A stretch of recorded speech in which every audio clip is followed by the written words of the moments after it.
दोस्तों हम आपको पाद अंगुष्ठासन को करने का सबसे इजी तरीका बताएंगे। दोस्तों बहुत से लोग पूछते हैं कि हमें पाद अंगुष्ठासन में बैलेंस नहीं बनता है।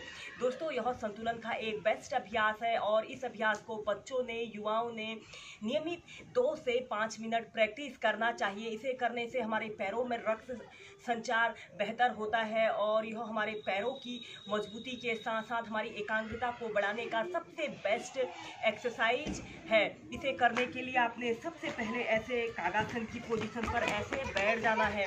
कमर गर्दन आपने अपनी बिल्कुल सीधी रखनी है। इसके बाद आपने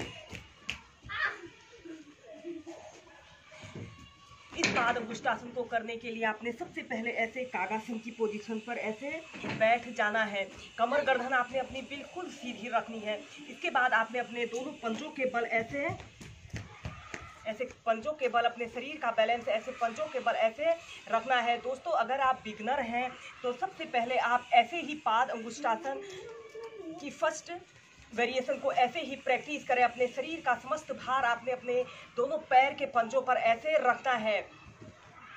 30 सेकंड ऐसे ही होल्ड करके रखें। जब आप ऐसे अपने शरीर का बैलेंस आसानी से बना लेंगे तो इसके बाद हम एक पाद अंगुष्ठासन की प्रैक्टिस करेंगे। इसके बाद आपने अपने लेफ्ट पैर को उठाकर राइट थाइस के पास ऐसे रख लेना है। ऐसे अर्ध पद्मासना को लगा लेना है। ऐसे अर्ध पद्मासना को लगाकर अपने शरीर का समस्त भार आपने अपने राइट पैर के पंजे पर रखना है और फिर अपने हाथ को ऐसे नीचे हल्का सा सपोर्ट दे दीजिए। कुछ देर ऐसे ही होल्ड करके रखें। फिर इसके बाद आपने अपने दोनों हाथों को ऐसे प्रणाम मुद्रा बनाते हुए किसी एक वस्तु पर अपने ध्यान को केंद्रित करते हुए ऐसे एक पाद अंगुष्ठासन की पोजीशन पर रहें। इस स्थिति में ध्यान रहे कि आपका घुटना जमीन को स्पर्श न करने पाए। Normal breathing. या फिर आप अपने दोनों हाथों को ऐसे अपने बाजुओं को अपने कान के पास सटाते हुए अपना शरीर का बैलेंस बनाए रखें।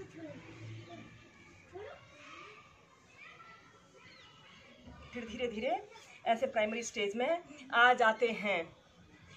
फिर ऐसे ही इस अभ्यास को अब हम दूसरे पैर से प्रैक्टिस करेंगे। इसके बाद आपने अपने शरीर का समस्त भार अपने लेफ्ट पैर के पंजे पर ऐसे रखते हुए अपने शरीर का समस्त भार अपने लेफ्ट पैर के पंजे पर ऐसे रखते हुए आपने अपने राइट पैर को ऐसे उठाकर लेफ्ट थाइस के पास ऐसे रख लेना है। ऐसे अर्ध पद्मासना को लगा लेना है और कमर गर्दन बिल्कुल सीधी रखते हुए अपने दोनों हाथों को ऐसे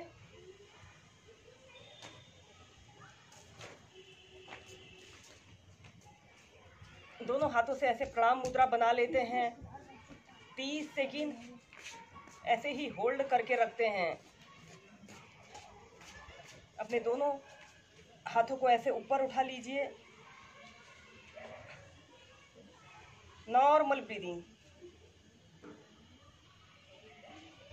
फिर धीरे धीरे ऐसे प्राइमरी स्टेज में आ जाते हैं।